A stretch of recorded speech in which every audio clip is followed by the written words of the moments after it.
या फ़ातिमतुज़्ज़हरा या बिन्त मोहम्मद या क़ुर्रत ऐन रसूल इन्ना तवज्जहना वस्तशफ़ाना व तवस्सलना बिकी इलल्लाह वक़द्दमना कि बैन यदै हाजातिना या वजीहतन इंदल्लाह इश्फ़ई लना इंदल्लाह। दुआए तवस्सुल के बाद ये मजमा बैठा हुआ है और पहला मरसिया जो था उसमें भी शहज़ादी कौनैन को मुखातब किया गया था और कल रात की मेरी मजलिस का आखिरी जुमला शहज़ादी कौनैन के हवाले से था, एक मसाइब का टुकड़ा। तो आज की मजलिस ज़्यादातर शहज़ादी के ज़िक्र पे होगी, क्योंकि मजमे को शायद ये लग रहा हो कि हमारा जो सब्जेक्ट या टॉपिक है अभी वो शुरू भी नहीं हुआ, बात पहले दिन से एक ही जगह पे रुकी हुई है, लेकिन ऐसा नहीं है। ये अलग अलग जो बातें बयान हो रही हैं, अब इन सब को जोड़कर फिर आपके सामने कल से या मैक्सिमम परसों से बराह रास्त direct practicing of Islam in 21st century पे बात शुरू की जाएगी। लेकिन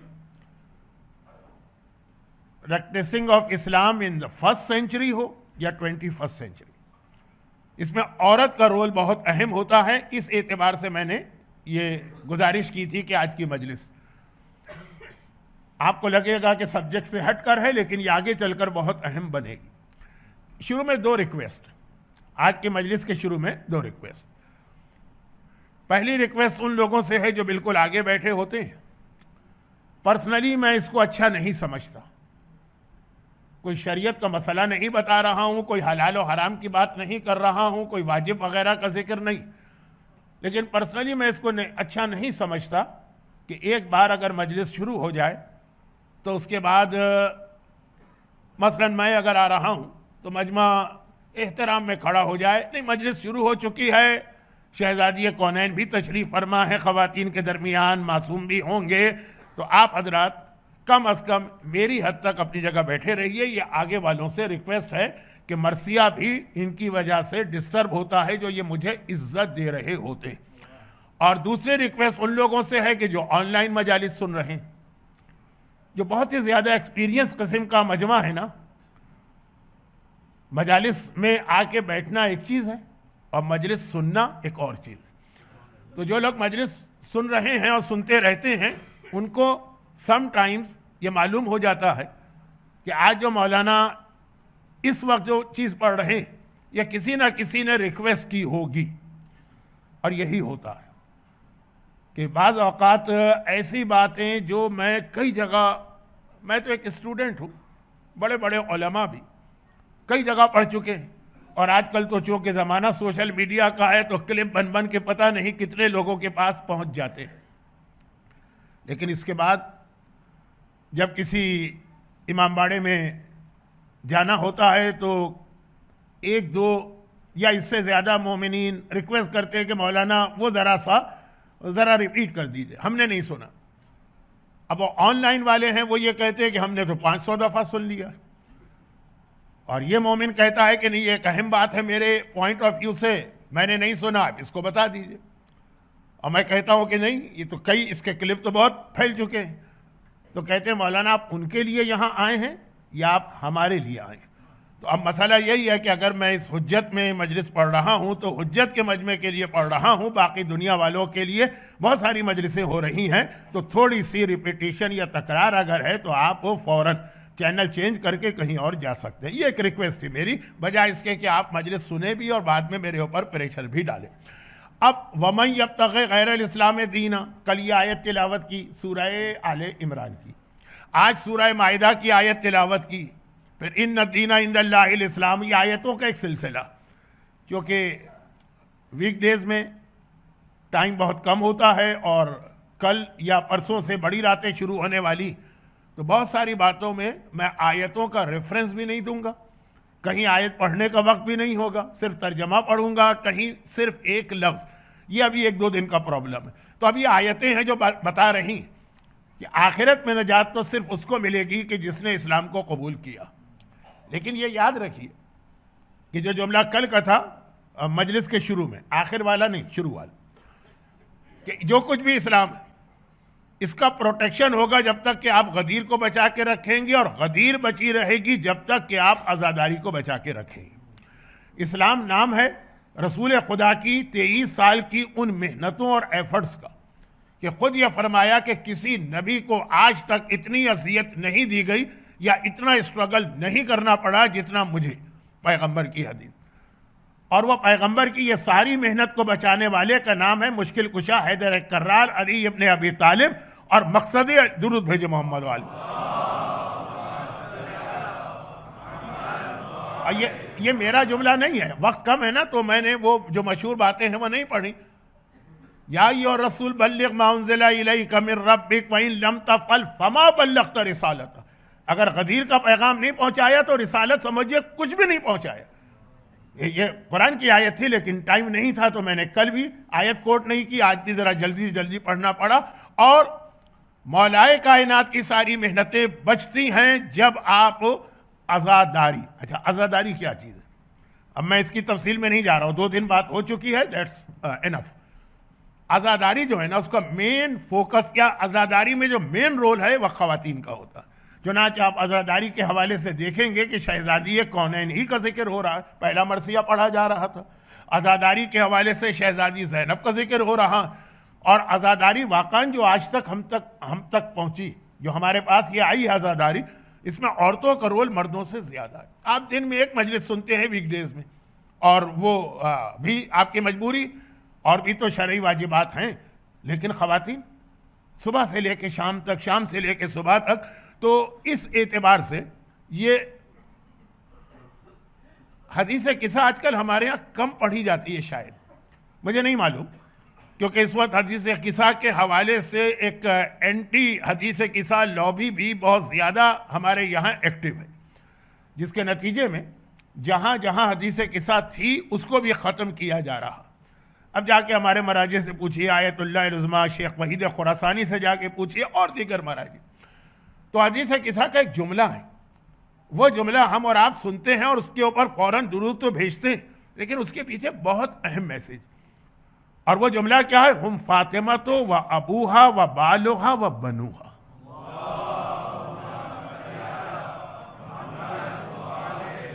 अब यहाँ जो तारुफ शहजादी के ज़रिए से कराया जा रहा, तो ये बहुत एक अहम जुमला है कि शहजादी का जो रोल इस्लाम में, मैं अक्सर ये अर्ज़ किया करता हूँ कि गदीर मौला अली का नाम है, और उसके बाद मुबाहिला शहजादी कौनैन का नाम है। हदीस किस्सा शब मुबाहिला नाजिल हुई, शब मुबाहिला, जिसकी सुबह को रसूल को जाना था, तो वहाँ मरकज़ बनाया था फातिमा को।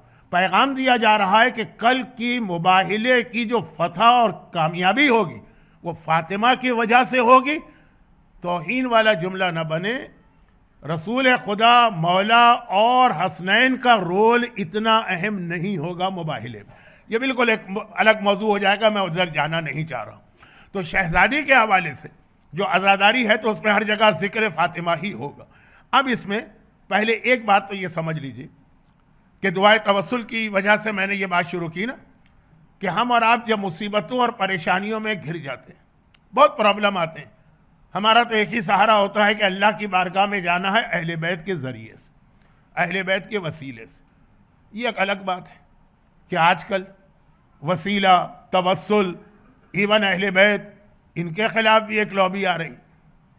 अच्छा, जब मैं ये जुमले कहता हूँ तो इससे मेरी मुराद एनिमीज़ ऑफ इस्लाम नहीं है, अमंग आवर सेल्फ्स, हमारे दरमियान तवस्सुल, वसीला, अहले बैत को पुकारना।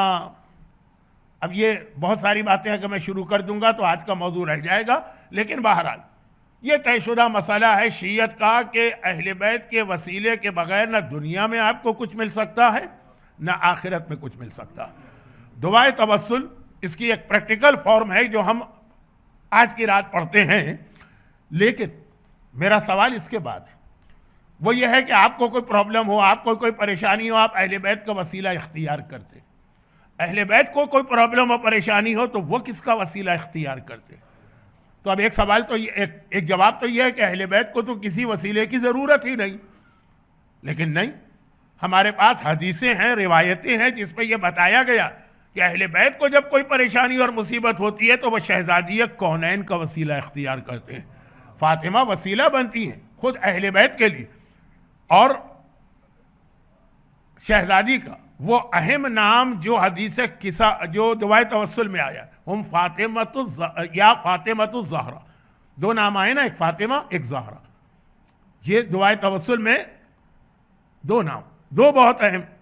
अब फातिमा नाम के हवाले से तो एक वाक़या आप बहुत सुनते हैं सैयद मुर्तज़ा कश्मीरी का, आज से 150-200 साल पुराने, वो मुक़द्दस तरीन बुज़ुर्ग जो करबला में थे, वाक़या आप बहुत सुनते हैं। मैं सिर्फ एक इशारा करूँगा, और वो ये है कि वो किसी के घर का लॉक नहीं खुल रहा था तो वो उनको लेकर गया और उन्होंने वो लॉक खोल दिया। बहुत मशहूर वाक़या है कुफल खुलना।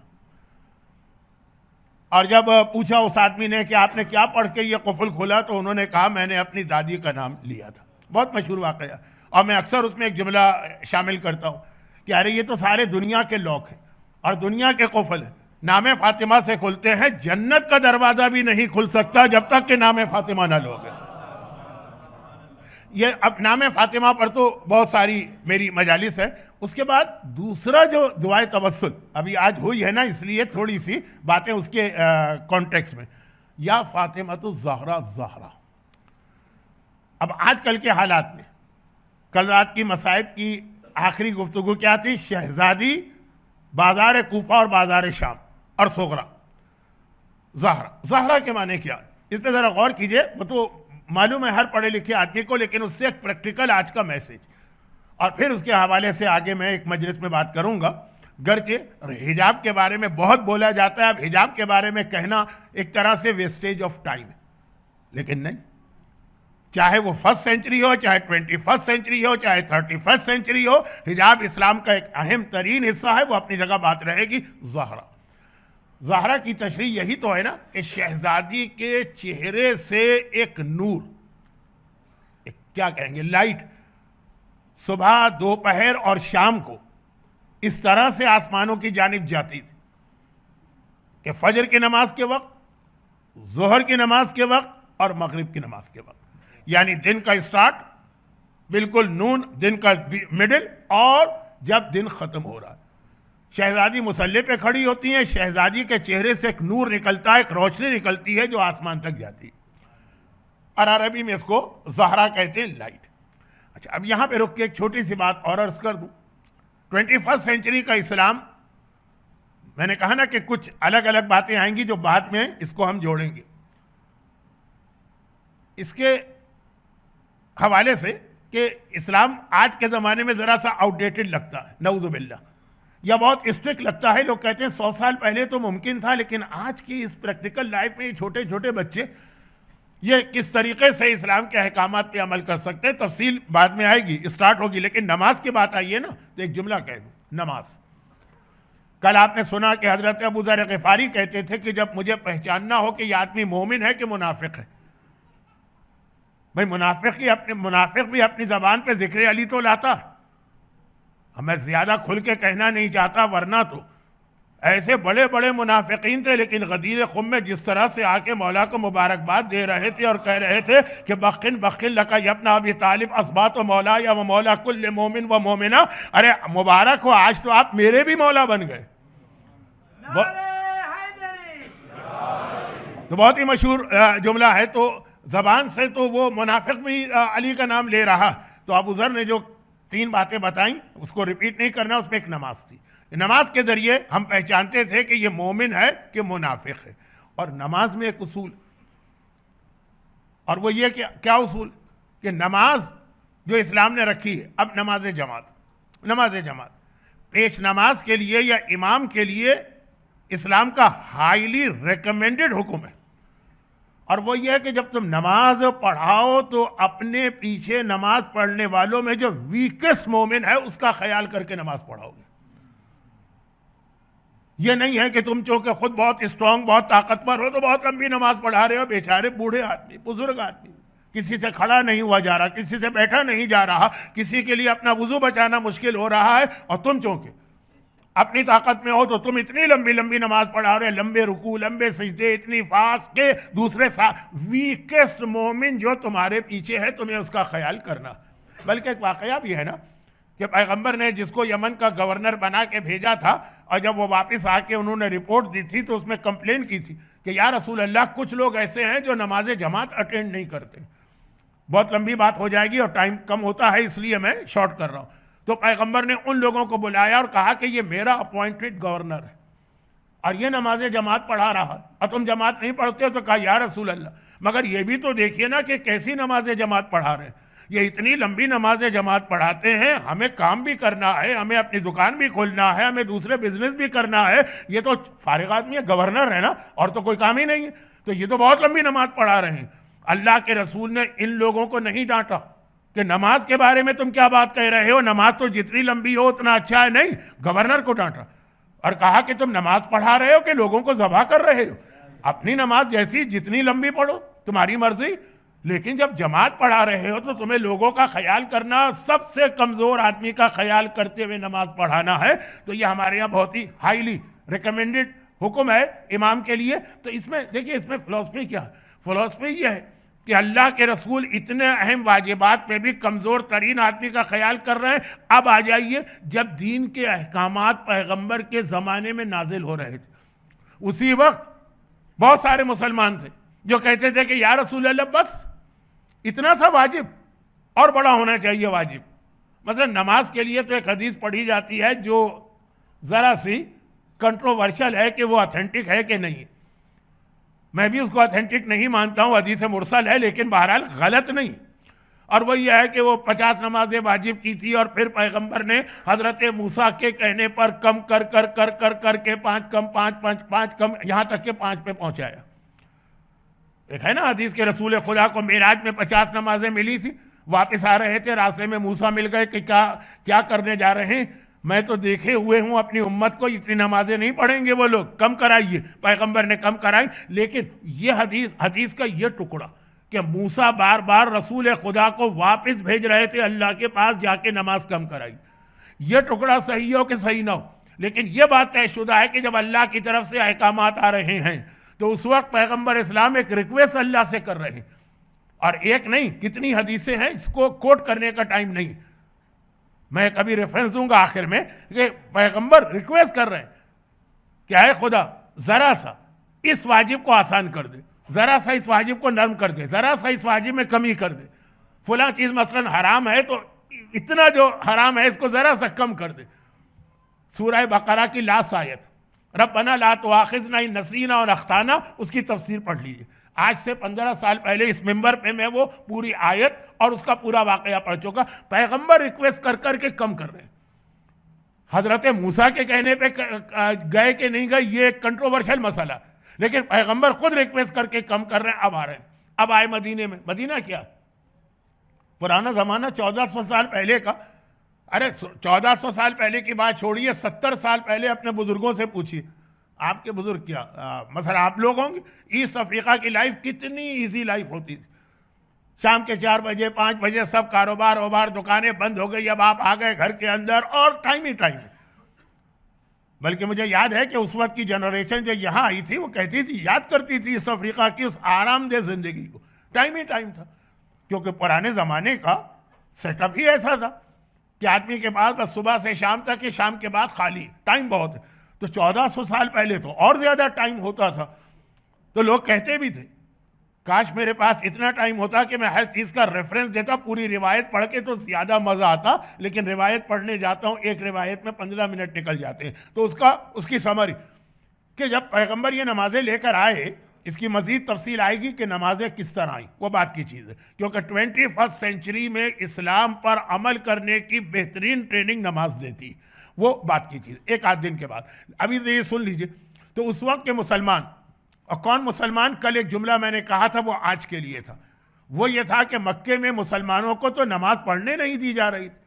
अरायत अल्लज़ी यन्हा अब्दन इज़ा सल्ला, जो पहला कुरान नाजिल हुआ सूरह अलक, उसकी आयत है। अगरचे ये आयत तो पहले नाजिल नहीं हो, ये बाद में आई। देखो हमारा एक बंदा नमाज पढ़ रहा है, रसूल खुदा, और ये अबू जहल रसूल को नमाज नहीं पढ़ने दे रहा।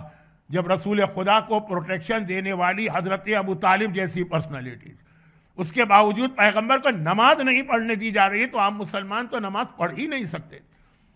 नमाज पे कत्ल हो जाते थे या टॉर्चर होता था, तशद्दुद। लेकिन जब मदीने पहुंचे, मदीना अपना शहर, रसूल खुदा वहां हुक्मरान, वहां दिल खोल के इबादत करो, कोई रोकने वाला नहीं। तो इतना जोश था।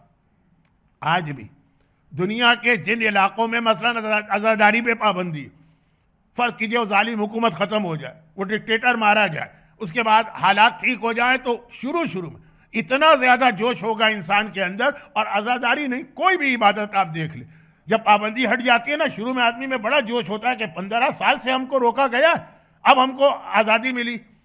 और अगर मैं 21st सेंचुरी में आ जाऊं, तो आजकल जिस इलाके में मैं फंसा हुआ हूं, जहां आजकल मैं रह रहा हूं, वहां बच्चे तड़पते हैं 16 के हो जाएं कि 18 के हो जाएं तो वालिदैन से आज़ाद हो जाएंगे। वो दिन गिना करते हैं। 16 में ड्राइविंग लाइसेंस मिलता है, 18 में टोबैको की इजाज़त, 21 में अल्कोहल की इजाज़त। मैं ज़रा अपनी मेमोरी को रिफ्रेश कर रहा हूँ। तड़पते हैं बच्चे कि भाई अब जब तक के वालिदैन के साथ है, चाहे वो किसी भी बैकग्राउंड के वालिदैन हो, मुसलमान होना ज़रूरी नहीं, कुछ पाबंदियाँ होती हैं, कुछ रिस्ट्रिक्शंस होती हैं। जहाँ आज़ादी मिली उसके बाद वो खुल खेलते हैं। उसके बाद के जो 4-5 साल होते हैं उसके अंदर वो दुनिया भर के गुनाह करते हैं। क्यों? इस तरह से कि इतने सालों की रोकिश के बाद, रिस्ट्रिक्शन के बाद आज़ादी मिली। तो ये क्या है? नेचर है, रोका जाए फिर आज़ादी। मदीने के अंदर मुसलमानों को आज़ादी मिली।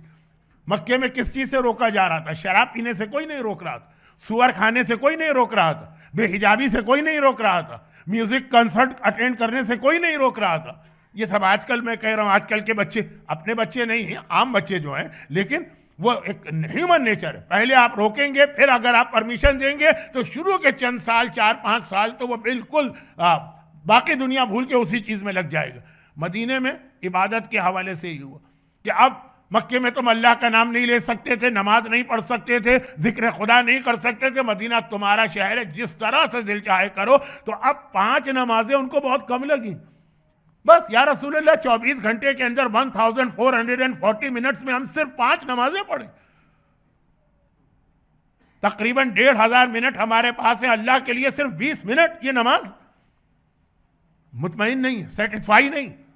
हर एक कह रहा है कि या रसूलल्लाह इस नमाजों को बढ़ाइए। चुनांचे आपको वाकयात मिलेंगे, पूरी पूरी रात मस्जिद में लोग नमाजें पढ़ते, बल्कि इतना ज्यादा नमाजें कुछ लोग पढ़ने लगे थे। आपको उसका बैकग्राउंड नहीं पता कि वो इतनी ज्यादा नमाजें क्यों पढ़ रहे थे। इसलिए पढ़ रहे थे कि 13 साल इस्लाम आ गया और रिस्ट्रिक्शन, नमाज नहीं पढ़ सकते, अब आज़ादी मिली। इतनी नमाजें पढ़ रहे थे कि कई औरतों को रसूल खुदा से कंप्लेन करना पड़ी कि या रसूल अल्लाह, हमारे शौहर तो हमारी जानिब तवज्जो ही नहीं देते। वो मुसल्ला बिछा के बस नमाज और नमाज और नमाज। जुबैर और जुल्फा का वाकया, या जुवैबर और जुल्फा का वाकया तो मशहूर वाकया। या वो जो तीन औरतें आई थी और पैगंबर को इतना उस वक्त जलाल आया कि मिंबर पे जाके कहा कि क्या तुम मुझसे भी बड़े नमाजी हो? मैं भी अपनी बीवियों को टाइम देता हूं और बीवियों के साथ रात गुजारता हूं। पूरे ये सारे बहुत मशहूर स्टोरीज हैं सीरत रसूल की। तो क्यों? इसलिए ये औरतों को कंप्लेन क्यों हो रही? इसलिए कि उनके शौहर जो मुसल्ला बिछा के बैठते हैं, आए काम से और उसके बाद पूरी रात इबादत में गुजारी। तो क्यों इतनी इबादत? इसलिए कि इतने रिस्ट्रिक्शन के बाद तो जब पैगंबर ने कहा कि नमाजें तो सिर्फ 5 वाजिब, मुतमईन नहीं, ये बहुत कम लगा उन्हें। ये तो कोई इबादत ही नहीं हुई, ये तो हक नहीं हुआ। उस वक्त पैगंबर का एक जुमला था जो असल में मेरे पूरे इस अशरे का मौजू बनने वाला है, लेकिन जुमला आज सुन लीजिए। कहा कि तुम अपने आप को देखकर समझ रहे हो कि इबादतें कम, और मैं कयामत तक के आखिरी मोमिन को देखकर यह फैसला कर रहा हूं कि कितनी इबादत होनी चाहिए जो वो भी आसानी से कर सके। तुम्हें देखकर नहीं कर रहा हूं कि तुम क्या इबादत आसानी से कर सकते हो। वो आखिरी जमाने का मोमिन जिसके पास 24 घंटे में 15 मिनट का टाइम भी नहीं मिलेगा। अभी दुनिया और ज्यादा, अभी 21st सेंचुरी के बाद 31st सेंचुरी भी आने वाली, तो अब दुनिया और ज्यादा बिजी होने वाली। बिजी नहीं होते लोग, शैतान बिजी कर देता। अगर आज भी अपने यहां से आप ये यूट्यूब को निकाल दें या ये सोशल मीडिया को निकाल, अरे स्मार्टफोन को उठाकर आप फेंक दें ट्रैश के अंदर, टाइम बहुत बचेगा आपके पास, टाइम ही टाइम होगा। लेकिन बहरहाल वो ऐसा लाइफ स्टाइल बनाया कि स्मार्टफोन के लिए भी, आईफोन के लिए भी वही जुमला कहा जाएगा जो मौला ने नहजुल बलागा में औरत के लिए कहा कि औरत भी न उसके साथ गुजारा हो सकता है, न उसके बगैर गुजारा हो सकता है। ना उसको छोड़ सकते हो ना उसको रख सकते हो। अब ये ज़रा असल लाइटर मूड में है, ख़वातीन जो है ना वो ज़रा इससे बुरा ना माने, लेकिन यही आईफोन का मसला है ना। अब इसने कितना आपका टाइम ले लिया, बिजी कर दिया गया। लेकिन बहरहाल जो भी हुआ, आदमी अपने आप को बहुत बिजी महसूस करता है। ये 5 नमाजों का टाइम निकालना भी कुछ लोगों के लिए मुश्किल। अच्छा, वो हदीस भी सुन लीजिए जो आजकल बरादरान अहले सुन्नत भी इस मसले में अब हमारा साथ देते जा रहे हैं, और ये हदीस भी कोट करते हैं जो बुखारी में भी आई है, सही बुखारी के अंदर। और वो ये है कि नमाजें मिलाकर पढ़ने की भी एक फैसिलिटी इस्लाम ने दी। 5 तो नमाजें हैं, लेकिन 5 नमाजों को जब मिला के पढ़ने की बात की तो गोया 3 ही वक्त में हमको मुसल्ले पे जाना। शहजादी 3 वक्त ये नूर निकलता है, तो मैं उधर जा रहा हूं, लेकिन पहले ये बात पूरी हो जाए। तो ये बाकायदा ये जुमला है रसूल का। अब्दुल्ला इब्ने अब्बास ने कहा कि रसूलुल्लाह नमाज ज़ोहर के साथ असर फौरन पढ़ लेते थे, और मगरिब के बाद ईशा। रोज़ाना नहीं, उस वक्त बहुत टाइम था, लेकिन पढ़ा करते थे बिला खौफिन वला मतरिन। ये सही बुखारी का लफ्ज़ है। ना तो कोई बारिश हो रही थी, बारिश के अंदर कुछ मसाइल बदल जाते। कहा नहीं, बारिश भी नहीं थी। ये बारिश की वजह से यह कि लोग कहाँ आएंगे 5 टाइम, 3 ही टाइम आ जाए तो बहुत बड़ी बात। मदीने की बारिशें जिन्होंने देखी हैं, अब तो आजकल उम्रे में बहुत बारिशें होने लगी हैं मदीने में, उनको पता। और बिला खौफ, ऐसा भी नहीं है कि मैदान जंग में कोई खौफ की कैफियत हो तो नमाजें मिला के पढ़ो ताकि जंग करने में टाइम ज़्यादा मिले, तो ऐसा भी नहीं था। ना कोई खौफ था, ना कोई बारिश थी। तो लोगों ने पूछा, आए अब्दुल्ला इब्ने अब्बास, आखिर रसूल ऐसा करते क्यों थे? जब नमाजें 5 हैं तो टाइमिंग 3 क्यों है? तो जवाब क्या था? ले सहूलतिन अला उम्मत ही, अपनी उम्मत को एक फैसिलिटी देने के लिए, एक सहूलत देने के लिए। वो कौन सी उम्मत थी जिसको फैसिलिटी दे रहे हैं? उस जमाने के लोगों को ये फैसिलिटी नहीं चाहिए थी। बल्कि अगर आप तारीख इस्लाम पढ़ेंगे, वो जोएबर का वाकया, जुल्फा का वाकया अगर आप पढ़ेंगे, तो आधे मुसलमान तो वो थे कि जो 24 घंटे मस्जिद नबवी ही में रहते थे। ये हिजरत करके आए थे ना, इनके पास कोई मकान नहीं था, इनके पास कोई जॉब नहीं था, इनके पास कोई फैमिली नहीं थी, वो रहते ही वहां थे। उनके लिए 5 नमाजें 5 वक्त में पढ़ना कोई मुश्किल ही नहीं था। तो अव्वल तो 5 नमाजें उनको कम लगी, क्योंकि वो खाली है, उनके पास कोई और काम तो नहीं है, तो अल्लाह की इबादत करो। और वो जो 13 साल का रिस्ट्रिक्शन था उसका शौक। फिर ये 5 नमाजों में भी देखा कि मिला के 3 कर दी गई समटाइम्स। तो पैगंबर का वही अब्दुल्ला इब्ने अब्बास का जुमला कि तुमको देखकर मैं अहकामात दीन अल्लाह से नहीं ले रहा हूं, मैं आखिरी ज़माने के मोमिन को, जिसके लिए शायद 3 वक्त में नमाज पढ़ना भी मुश्किल हो जाए। तो अब ये जो एक नमाज के हवाले से उन्होंने बात की है ना, इसको जहन में रख के सुनिएगा कि इस्लाम जो आया है वो 21वीं सेंचुरी पहले से अल्लाह का रसूल देख रहा है कि 21वीं सेंचुरी में क्या होगा, हमारे यूथ पे क्या गुजरेगी, हमारी औरतों पे क्या गुजरेगी, पूरा माहौल कैसा बनेगा। आखिरी ज़माने की जो हदीसें आप उलमा से सुनते हैं, उनमें वो सारी खराबियां क्या नहीं बताई गई जो आज आप अपनी आंखों से देखते हैं और बाज़ औक़ात कह देते हैं कि हमारे मर्जी को क्या पता। वो तो नजफ और कुम के अंदर बैठा हुआ है, उसको क्या मालूम कि वेस्ट के क्या रिक्वायरमेंट है, उसे क्या पता कि नॉर्थ अमेरिका में हम किस प्रॉब्लम से गुजर रहे हैं, उसे क्या पता कि यूके में अपने यूथ को सेटिस्फाई करना कितना मुश्किल हो रहा है। आप आराम से कह देते हैं। लेकिन वो सारी हदीसें, वो तो मर्जे की बात भी नहीं है, मर्जे तो फिर भी हमारे ज़माने का है, इधर उधर से न्यूज़ पहुंच जाती हैं, तो 1400 साल पहले की हदीस है। क्या ये सारी खराबियां उसमें नहीं, जिसको आप सामने रखकर ये कहते हैं कि 21वीं सेंचुरी में हम तो इस्लाम पे फिर भी अमल कर रहे हैं, हमारे बच्चों के लिए बहुत मुश्किल हो रहा है और हमारी औरतों के लिए। तो खैर अब ये बात आगे बढ़ेगी। तो ये 3 नमाजें, यानी नमाजें 5 हैं। जो 3 नमाजों का कायल हो वो तो शायद इस्लाम से ही निकल जाए, लेकिन औकात टाइमिंग 3 मिला दी ताकि फैसिलिटी हो जाए। ये वो 3 औकात हैं कि जहां शहजादी के चेहरे से एक नूर निकलता था। अच्छा, अब वो नूर था जो ज़मीन और आसमान उस नूर से जगमगा उठते थे, उसकी अब डिटेल अलग है कि क्या कितने लोग देख पाते थे, कितने लोग नहीं देख पाते थे, वो अभी छोड़ दीजिए। लेकिन इसमें एक छोटी सी बात और सुनिएगा, और वो ये है कि कुरान करीम में एक जगह पर हिजाब का एक अजीब मसला आया है, और बाज बहुत पुराने मराजे का ये फतवा भी रहा।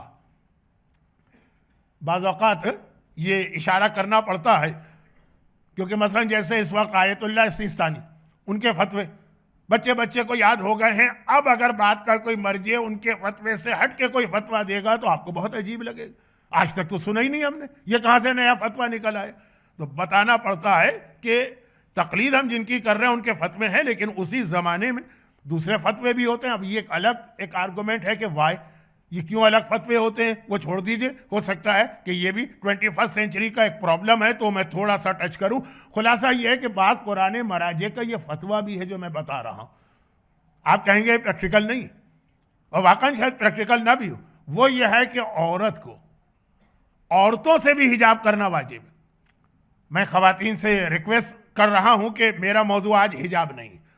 हाँ होगा मौजू, मैं हिजाब के मौजू से घबराता नहीं हूं, लेकिन आज ये मौजू नहीं। अब पूरे मैं 50 मिनट तकरीर करूंगा, सिर्फ एक जुमला औरतें पकड़ लेंगी। मौलाना ने आज तो सिर्फ औरतों पर पढ़ा और हिजाब पर पढ़ा, चाहे वो सिर्फ 1 मिनट पढ़ाओ, तो हिजाब नहीं। लेकिन ये एक फतवा है, और जहन में रखिएगा ये फतवा वापस किसी मर्जे का हो ये मुश्किल लग रहा, लेकिन जैसे औरत को अपने चेहरे पर नकाब डालना है, चेहरा भी छुपाना है, ये फतवा तो खासा फेमस है ना। आज आगा सिस्तानी का फतवा है कि नहीं, न सिर्फ ये कि ये वाजिब नहीं है, बल्कि वेस्ट में शायद ये जायज़ भी ना हो। लफ्ज़ शायद पे गौर कीजिएगा, क्योंकि मैं मसाइल बयान नहीं कर पाता, टाइम भी नहीं है, और बिला वजह फितने खड़े हो जाते हैं। लेकिन आज भी इसी टाइम पर ऐसे मर्जे हैं जो कहते हैं कि आज भी औरत को अपना चेहरा भी छुपाना है, चाहे वो वेस्ट में क्यों ना रहती हो। तो ये तो चले ठीक है फतवा, और दोबारा ये आ सकता है, लेकिन वो वाला औरत को औरत से भी हिजाब करना वाजिब। और वो कुरान की आयत निसाइहिन्ना, अपनी औरतों के सामने बगैर हिजाब के जाओ।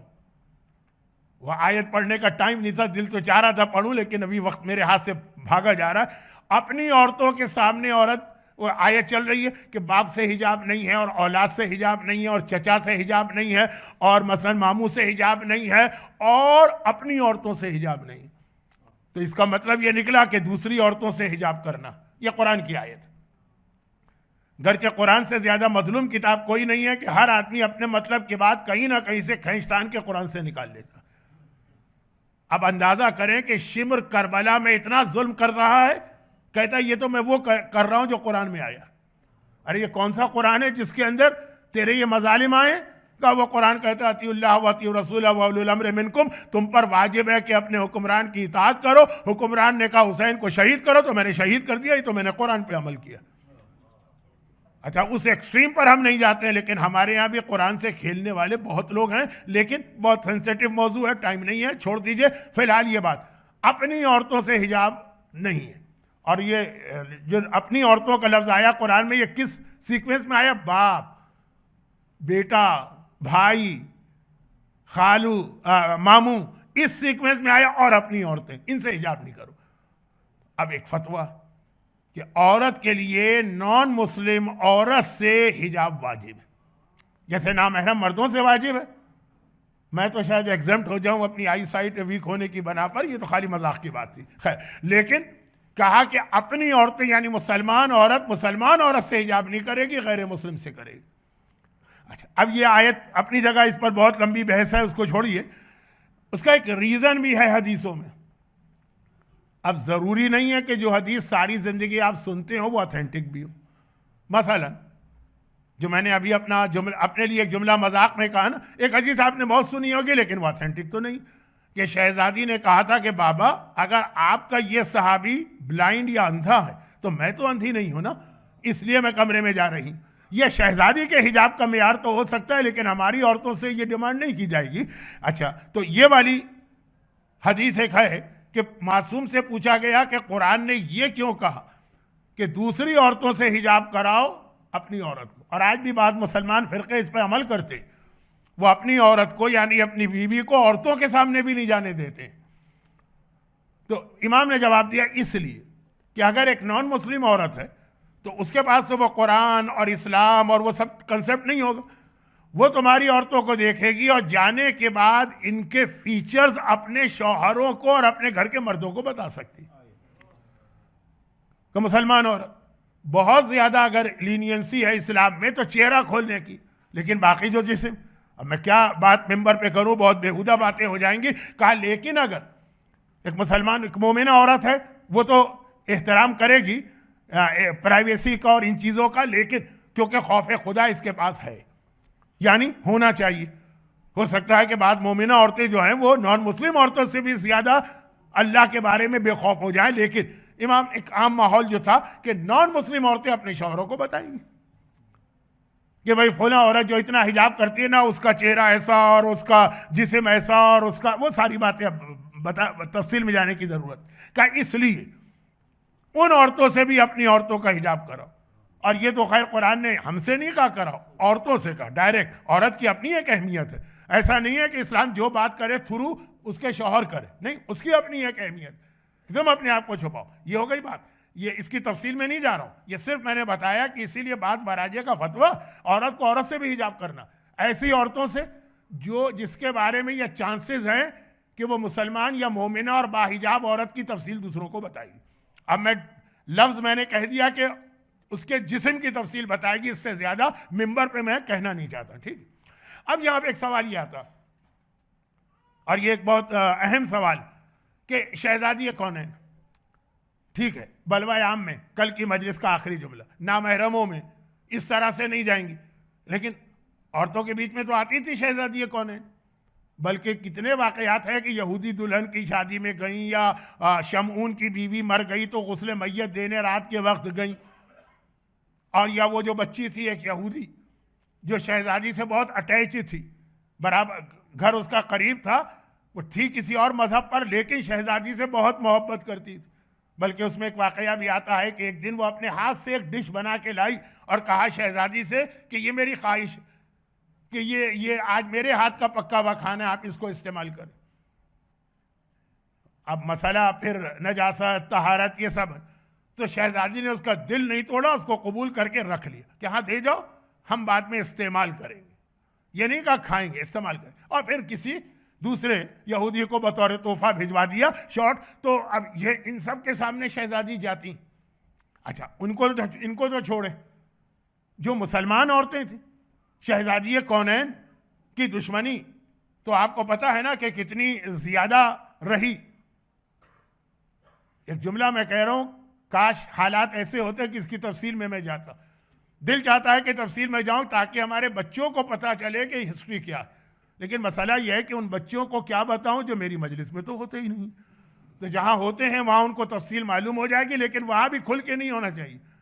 शहजादी के साथ एक प्रॉब्लम और था, नऊज़ुबिल्लाह, और वो ये था, अब ये औरतें समझेंगी कि शहजादी की कुछ माएँ वो बे औलाद थीं, और अल्लाह के रसूल उनके सामने जनाब खदीजा का जिक्र भी बहुत करते थे।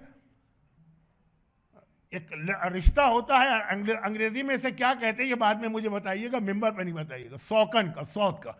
एक शौहर की दो बीवियां हो तो उनके दरमियान जो आपस के अंदर एक टेंशन चलती रहती है, अंग्रेजी में सौकन को, सौत को क्या कहेंगे, वाइफ इन लॉ, कुछ ना कुछ तो कहते होंगे, खैर तो छोड़िए। खुलासा ये कि एक तो ये, और फिर जब बार बार जिक्र उनका हो, और फिर जब यह हो कि मेरे यहाँ औलाद नहीं है और उनके यहाँ औलाद हो गई, तो शहजादी से जो एक दुश्मनी और नफरत थी, जिसके अंदर खुद पैगंबर के बाद फैमिली मेंबर का भी रोल था, तो उस एतबार से क्या ये वाला मसला जिसकी वजह से कुरान ने कहा कि नॉन मुस्लिम औरतों से अपनी औरतों को छुपाओ, क्या ये मसला पेश नहीं आ सकता था? शहजादी कौनैन की तौहीन और बेएहतरामी के लिए ये वाली औरतें जिनके सामने शहजादी जाती हैं, जो मुसलमान औरतें हैं, पैगंबर के घर में हैं, पैगंबर की फैमिली का हिस्सा, उनके सामने जाती हैं, तो क्या ये चांस नहीं है कि वो भी शहजादी के बारे में ऐसी ही बातें लोगों को बताना शुरू करें, या कम से कम अपनी इमीडिएट फैमिली को बता दें? अब इधर हिजाब का एक तकाजा ये है कि उन औरतों से भी औरत अपने आप को छुपाए जिनके बारे में ये चांस है कि वो अपने घर के मर्दों को तफसील बताएं, उन औरतों से भी छुपाए। और यहाँ मसला शहजादी कौनैन का अपना। अब यहाँ पे एक बात सुनी, वो ये है, और ये मैं बहुत ज़्यादा जिम्मेदारी से बात पढ़ रहा हूँ, शहजादी कौनैन का चेहरा, खैर बाकी सारा जिस्म तो घर के अंदर भी पूरे उस हिजाब और आबा के अंदर रहता था, लेकिन चेहरा, वो मैं नामहरम मर्दों के सामने नहीं, औरतों के सामने बात कर रहा हूँ। जब शहजादी जाती, अल्लाह ने कुछ इस अंदाज से शहजादी का चेहरा पैदा किया था लफ्ज़ मेरी समझ में नहीं आ रहे कि शहजादी का एहतराम भी रहे और पैगाम भी पहुंचे कि कोई भी औरत भी शहजादी को देखे तो वो ये नहीं बता सकती है कि शहजादी का चेहरा क्या था। हर लम्हे वो एक तरह से चेंज होता रहता था, बदलता रहता था। और एक बात और कह दूं कि जब कभी कोई चीज़ आपको बहुत क्लियर देखना हो, वाजे नज़र नहीं आ रही, तो आप लाइट जलाते हैं। लेकिन अगर बहुत ज़्यादा कहीं लाइटिंग हो जाए, बहुत ज़्यादा ब्राइटनेस हो जाए, तो चीज़ बजाय साफ नज़र आने के फिर एक मरतबा जो है वो धुंधली धुंधली से नज़र आई। शहजादी कौनैन का ये जो नूर है, जिसकी वजह से शहजादी या फातिमतु ज़हरा दुआए तवस्सुल में ज़हरा का नाम आ रहा, ये लफ्ज़ ज़हरा 3 वक्त नमाज के वक्त नूर निकलता है जो आसमान तक जाता, लेकिन इसके अलावा हर वक्त चेहरे पे इस तरह से ये नूर रहता कि देखने वाला शहजादी को कितना ही गौर से देखे, नहीं ये लफ्ज़ तौहीन हो गया, देखने वाली शहजादी को कितना ही गौर से देखे, वो शहजादी के चेहरे के सही, तौहीन वाला लफ्ज़, फीचर्स किसी को बता ही नहीं सकती। इतनी ब्राइटनेस है कि वो आंखें जो है वो काम नहीं कर रही है, बहुत ज़्यादा ब्राइटनेस में चीज़ वाज़े नज़र नहीं आती। और इसी मौके पे एक प्रैक्टिकल मैसेज, शहजादी का हिजाब बचाना। औरत भी कोई शहजादी को देखकर शहजादी की तफसील किसी और को ना बताए, इसलिए अल्लाह ने ऐसा बनाया। अब ये एक पैगाम कि अगर इस अंदाज की हिजाब एक मोमिना करती है तो उसके हिजाब को बचाना है। मुझे यूके का नहीं पता, लेकिन मुझे पाकिस्तान का पता है, मुझे इंडिया का पता है, मुझे गल्फ का पता कि हिजाब वाली औरतें भी शादी वगैरह में जाती हैं, हर बच्ची के हाथ में मोबाइल है, यह ख्याल किए बगैर कि यह हिजाब वाली औरत है, इसकी तरफ से इजाज़त नहीं है सबके। अब वो शादी अगर औरतों की गैदरिंग है तो औरतें ज़रा शादी में तो ज़रा हिजाब उतार के बैठेंगी ना, ज़रा महसूस करेंगी कि यहाँ प्राइवेसी है। घर वाले ने कहा भी है कि यहाँ हिजाब मेंटेन किया जाएगा, लेकिन आजकल जो ये स्मार्टफोन या आईफोन आ गया, 21st सेंचुरी का फितना, ऐसी ऐसी हिजाब वाली औरतें कि जिन्होंने सारी जिंदगी वाकन जो इस्लाम ने 7 या 9 रिश्तेदार बताए उनके अलावा किसी के सामने बाल नहीं खोले हैं, लेकिन शादी या किसी गैदरिंग में जो हमारी बच्चियों के हाथ में आईफोन होता है, खटाखट खटाखट खटाखट वो तस्वीरें ली जा रही है और उसके बाद वो आगे फॉरवर्ड की जा रही हैं। जो इस्लाम इतना स्ट्रिक्ट है कि नॉन मुस्लिम औरतों के सामने भी अपनी औरत को इसलिए पेश ना करो कि कहीं वो अपने मर्दों को ना बताएं। ये मोमिना बच्चियां, सैदानी बच्चियां बाज़ औक़ात इस तरह से बेहिजाबी में इन्वॉल्व हो जाती हैं, तो शहजादी शादी में इन्वॉल्व हो जाती हैं कि हिजाब वाली औरतों की भी बेहिजाबी का जरिया बनती है। शहजादी का नाम जब ज़हरा सुने, ज़हरा, तो हमेशा याद रखिए कि ज़हरा का मतलब ये कि औरत को अपना हिजाब इस तरह से मेंटेन खुद करना है और उसके सराउंडिंग में जितने भी उसके जानने वाले उनको इस औरत के हिजाब का रिस्पेक्ट करना। और ये नाम फातिमा नाम का तो पता है कितना स्ट्रांग है, ये नाम भी बहुत स्ट्रांग। एक बहुत ही छोटा सा वाकया सुन लें, बहुत शॉर्ट में कर रहा हूं क्योंकि कई दफ़ा पढ़ चुका हूं, लेकिन आपको अंदाज़ा होगा कि शायद किसी के रिक्वेस्ट पे बहुत शॉर्ट वाकया। हमारे ज़माने के, यानी मैं अपनी बात कर रहा हूं, जो मेरा एज ग्रुप है, बड़े उलमा में से एक थे आयतुल्लाह सैयद नसरुल्लाह बनी सदर। ये इमाम खुमैनी के बहुत करीबी दोस्तों में थे, बल्कि कहा जाता है कि जब तक इमाम खुमैनी को सद्दाम ने इराक से नहीं निकाला था तो इमाम खुमैनी रोज़ाना मगरिब के बाद मौला के हरम में जाते थे, ज़ियारत करते थे, और फिर जो बराबर में एक कमरा जिसमें इस वक्त 2 कब्रें, लेकिन आयतुल्लाह शुब्बर ज़ंजानी कहते हैं कि वहाँ 3 कब्रें। ये भी हमारे एक बड़े मर्जी है जिनके फतवे पर बिटकॉइन लोग जायज़ समझ के कर रहे हैं, उनके फतवे पे वो ये कहते हैं 3 कब्रें।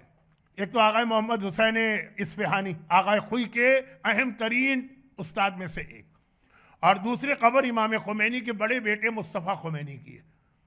वो याद होगा आपको कि वो मौला के रोज़े में जब दाखिल हो तो राइट साइड पे एक कमरे में ये 2 कब्रें, अगरचे वहाँ लेडीज़ को जाने की परमिशन नहीं है रोज़े के उस हिस्से में, ख़ास इन कब्रों के लिए एक उन्होंने स्पेशल रास्ता औरतों के लिए बनाया। लेकिन एक तीसरी कब्र ये आयतुल्लाह बनी सदर की। इनके बेटे बाद में ईरान के प्रेसिडेंट बने थे, अबुल हसन बनी सदर, और फिर वो गद्दारी करके भागे थे वहाँ से। तो इमाम खुमैनी रोज़ाना मगरिब की नमाज के बाद मौला की ज़ियारत करते हैं, फिर इस कमरे में आते हैं, और तीनों कब्रों पे अलग अलग 1 मरतबा सूरह फातिहा, 3 मरतबा सूरह कुल अल्लाह की तिलावत करते हैं, तीनों कब्रों रेगुलर उनका आना था, यानी इतनी करीबी दोस्ती। ये वाक़या नकल करते हैं आगा बनी सदर नसरुल्लाह बनी सदर, वो जो बाप जो असल में आलिम और मर्जे थे, कि तबरेज़ में जब मैं रहता था तो उस वक्त एक आदमी मेरे पास आया कहा आप भी मुज्तहिद हैं, मैंने किसी को कर्जा दिया, बहुत शॉर्ट कर रहा हूं क्योंकि बहुत मशहूर वाकया बना दिया मेरी तकरीरों ने, मैंने किसी को कर्जा दिया और वो ये रसीद है मेरे पास, रिसिप्ट, लेकिन उसने कर्जे का पेमेंट नहीं किया और वो मर गया। जब मर गया तो फिर वारिसों की जिम्मेदारी होती है कर्जा दे, इस तरह से जिम्मेदारी नहीं, अगर मरने वाला कुछ छोड़ के गया है तब। लेकिन बहरहाल ये मुझे रकम चाहिए, लेकिन उसकी बेवा है, वो मना कर रही। तो आप जाके इस वक्त इस शहर के जो काजी हैं, जो जज हैं, उनसे बात करें। वो आगा अब्दुल करीम लवासानी थे, वो भी एक आलिम थे। आगा बनी कहा कि मैं तो कई दफ़ा जा चुका हूँ, वो मेरी बात ही नहीं सुनते। आप खुद एक मुज्तहिद हैं, वो भी मुज्तहिद हैं। ये गए वहाँ आगा लवासानी के पास और कहा कि ये केस है, आप क्यों बात नहीं सुन रहे? कहा कि मैं उस फैमिली को जानता हूँ, वो बेवा सैदानी है और बार बार कह रही है कि मेरे शौहर ने कर्जा दे दिया था, वापस कर दिया था और उसकी रसीद भी ले ली थी, लेकिन वो रसीद कहीं खो गई। अब मैं कहाँ से दूँ? मैं बेवा हो गई हूँ, मेरे बच्चे यतीम हैं, मेरी माली हालत, लेकिन खैर उसमें कुछ शरई मसले। मुझे उस मोमिना पर पूरा यकीन, इसलिए मैं इस केस को आगे नहीं बढ़ाऊंगा। जब तक कि मैं हूं, मैं तो आगे नहीं बढ़ाऊंगा। जब मेरा ट्रांसफर हो जाएगा, दूसरा जज आएगा, फिर आप इसके पास आइए। अभी आगा बनी सदर इमाम खुमैनी के इतने करीबी दोस्त के रोजाना इनके कब्र पे जाते हैं। रोज तो आप अपने वालिद की कब्र पे नहीं जाते होंगे, लेकिन ये जाते हैं इमाम खुमैनी। और सूरह हमद 3 मरतबा क़ुल अल्लाह अलग से पढ़ते हैं, अपने बेटे की कब्र पे अलग, इस पे ये कहते हैं, ये आगा बनी सदर कहते हैं कि मैंने कहा कि भाई बेवा के पास तो अपनी बात के लिए कोई प्रूफ नहीं है, इस आदमी के पास तो प्रूफ है कि इसने इतना लोन दिया है, वापस नहीं मिला। कहा लेकिन बहरहाल मुझे जो कि यकीन है उस मोमिना सैदानी बेवा पर, इसलिए मेरे पास तो ये केस आगे नहीं बढ़ेगा। चंद दिन गुजरे, ये वापस आ गए। वही जज जो हैं वो खुद एक मुज्तहिद हैं, आगा अब्दुल करीम लवासानी, आते हैं इनके पास और आने के बाद कहते हैं कि अब चले मेरे साथ। और वो जो आदमी केस लेकर आया था, चल के उसके चेहरे पे थूके। अच्छा, अब चेहरे पे थूकना इराक ईरान का जो है ना, वो एक रवाज है, नहीं किसी की तौहीन करना। आगा बनी सदर कहते हैं कि भाई क्यों? कहा कि वो मोमिना रसीद लेकर आ गई, यानी जो पेमेंट की रसीद, कि उसके शौहर ने ये पैसे वापस कर दिए थे, वो रसीद उसको मिल गई है, वो लेकर आई है। वो कितना झूठा आदमी, मेरे पास भी और आपके पास कितनी बार आया। इन्होंने कहा चले उस मोमिना से बात करते हैं। उसके पास गए कि भाई ये रसीद तो खो गई थी, कहाँ से मिली? कहा कि जब आप लोगों ने इतना परेशान किया और उस आदमी ने सुबह शाम, तो मैंने एक बार मकान के सहन में खड़े होकर शहजादी कौनैन का नाम या ज़हरा या ज़हरा या ज़हरा 110 मरतबा लिया। 110 अली के नाम के अदद का। या ज़हरा आप ही अपनी बेटी की मदद कीजिए। वो रोज़ाना आके जलील करके जाता। और उसी रात को मैं सोई तो ख्वाब में शौहर नज़र आया। मैंने कंप्लेन की कि तुम तो चले गए हो, प्रॉब्लम है? उसने कहा हाँ, वो रसीद मैंने एक बुक में रखी थी, मेरे मरने के बाद तुमने वो किताबें सारी बेच दी, इसलिए कि ये तो आलिम यहाँ कोई नहीं था, लाइब्रेरी बड़ी कीमती चीज़ है। ये किताबें तुमने बेच दी इस लाइब्रेरी की एक किताब में। और मैं बता रहा हूँ, तुम्हें तो पता नहीं कि वो आदमी जिसने लाइब्रेरी खरीदी वो कहाँ है। वो फला महल्ले में रहता है, डबल स्टोरी मकान है। आधी किताबें उसने नीचे की स्टोरी में रखी हैं, आधी ऊपर की स्टोरी में। उसको लेके जाओ, उसमें जो अलमारियां या कबर्ड हैं, उसमें तीसरे नंबर की अलमारी में जो चौथा शेल्फ है, उसके अंदर जो किताबें हैं, तो बीच वाली किताब खोलो, उसमें ये रसीद होगी। और मैंने उस आदमी से रिक्वेस्ट की, वो भी मान गया, इसमें क्या जाता। गए तो ये रसीद वहां मिल गई। या ज़हरा, या ज़हरा, अगर आप भी फातिमा का नाम जन्नत का दरवाजा खोलेगा, दुनिया ही के दरवाजे नहीं। और या ज़हरा आपके बड़े से बड़े मसले का हल हो जाएगा। ये या ज़हरा एक ऐसा ही नाम, मगर वो ज़हरा जो हर एक की परेशानी को दूर करती हैं, आज वो करबला में आ चुकी और इस तरह आ रही है कि रो रही। कैसे? रिवायत है ना कि आज 2 मुहर्रम और अभी भी सूरज नहीं डूबा है। तो रिवायत यह है कि हुसैनी काफिला चल रहा, असर के बाद चल रहा नॉर्मल तरीके से। असर के बाद एक ऐसी जगह पे पहुंचा कि जहां करीब में दरिया फुरात बह रहा था, और जैसे ही वहां पहुंचा, हुसैन की सवारी के जानवर ने ठोकर खाई और रुक गया। अब हुसैन कोशिश कर रहे हैं जानवर जुलझना को आगे बढ़ाने की, वो आगे नहीं बढ़ रहा। अब हुसैन तो जानते हैं ना, लेकिन अभी अपने काफिले को भी बताना है। चुनाचे कहा कि अब्बास मेरी सवारी का जानवर बदलो। आपको मालूम है ना कि 7 जानवर बदले गए। आज जब आप करबला जाते हैं, जहाँ मकाम इमाम ज़माना है ना, तकरीबन ये उसके सामने की जगह थी, लेकिन आज सवारी का कोई जानवर आगे नहीं बढ़ रहा। एक अजीब वाकया, सारा काफिला भी जमा हो गया। हुसैन ने कहा, अब्बास देखो करीब में कोई कबीला तो नहीं रहता है, तो उनको बुला के लाओ। करीब तरीन कबीला बनी असद का था। चुनाचे बनी असद के लोग लाए गए। हुसैन ने कहा कि ये कौन सी जगह है जहां मेरी सवारी का जानवर रुक गया। किसी ने कहा कि फर्जंद रसूल ये करबला। इमाम ने कहा इसका कोई और नाम भी है? नहीं, करबला नहीं, कहा गाजरिया। का कोई और नाम भी है? कहा कि नाजरिया। का कोई और नाम भी है? कहा नैनवा। सारे नाम वो बता रहे हैं और हुसैन कहते कोई और नाम भी है, कोई और नाम भी है, यहां तक कि उनके पास नाम खत्म हो गए। हुसैन ने कहा कोई और नाम भी होगा। कहा हमें तो नहीं मालूम। हाँ, हमारे कबीले में एक बहुत बूढ़ा आदमी जो चल नहीं सकता, उससे पूछते। हुसैन ने कहा उसको लेकर आओ। उठा के लाया गए। हुसैन ने कहा कि तुमने इस जगह का कोई और नाम भी सुना? कहा कि हाँ, हमारे बुजुर्ग कहा करते थे कि इसका नाम करबला भी। वो करबला का नाम सुनना था। हुसैन ने कहा अब्बास, ऊँटों को बिठा दो, खेमों को लगा दो, सैदानियों को खेमे में पहुंचा दो, अब हमें यहीं कयाम करना। बस इतना सुनना था। वो बूढ़ा तड़प उठा। कहा फर्जंद रसूल ये क्या गजब कर रहे हैं, यहाँ पे कयाम न कीजिएगा। हमारे बुजुर्गों ने बताया है कि कोई नबी यहाँ से नहीं गुजरा या नबी का बेटा यहाँ से नहीं गुजरा मगर ये कि उसके बदन से खून जारी हुआ। हुसैन ने कहा तुमने खाली सुना है, मुझे तो पता है कि ये कौन सी सरजमीन है कि जहाँ पे हम भी मारे जाएंगे, हमारे बच्चे भी। और एक मर्तबा हुसैन अभी बात कर रहे हैं, फिजा आ गई। कहा मौला, शहजादी ज़ैनब आपको अपने खेमे में बुला रही। हुसैन ने कहा है बनी असद के लोगों ठहर जाओ, मैं आता हूँ। ज़ैनब कुबरा के खेमे में गए। ज़ैनब क्या बात है? कहा भैया ये कौन सी जगह पे तुमने खेमा लगाया है? जब से मैं अपने खेमे में आई हूँ मैं किसी बीबी के रोने की आवाज़ सुन रही। मेरा मजलूम आका कहता है ज़ैनब क्या तुमने नहीं पहचाना? ये मेरी माँ फातिमा ज़हरा है जो मेरे साथ आज करबला में पहुंची है और अभी से रोना शुरू कर दिया है। लेकिन अभी मैं आता हूँ, एक ज़रूरी काम बाकी है। ये कह के हुसैन बाहर आए। बनी असद के मर्दों से कहा हमें यहीं पे क़याम करना और ये ज़मीन हम ख़रीदना चाहते हैं। बनी असद के मर्दों ने कहा मौला आप हमारे मेहमान हैं, आराम से यहाँ जितने दिन चाहे रहिए। हुसैन ने कहा दिनों की बात नहीं है, हमें तो यहाँ क़यामत तक रहना है। ज़मीन खरीदी। हुसैन ने 2 शर्तें लगाई। पहली शर्त, जब भी मेरा कोई ज़ायर आए, आप 40 में जा रहे हैं ना, मशी करेंगे ना, तो आप देखेंगे पूरे रास्ते हुसैन की इस वसीयत पे आज भी अमल हो रहा। जब भी मेरा कोई ज़ायर आए 3 दिन उसे मेरा मेहमान बना के रखना और कहना कि आए हुसैन के ज़ायर। हुसैन ने करबला पहुंचकर पहले ना अब्बास को याद किया, ना अकबर को याद किया, ना कासिम को याद किया, पहले तुम्हें याद किया। मेरा ज़ायर आएगा उसे हुसैन का मेहमान बनाना। और दूसरी शर्त यह है कि जब हम मारे जाएं तो खेमों से निकल के, घरों से निकल के आना और हमारे लाशों को दफन करना। बनी असद के मर्दों ने हाथ जोड़े, मौला हमारी जाने कुर्बान, ऐसा ही होगा।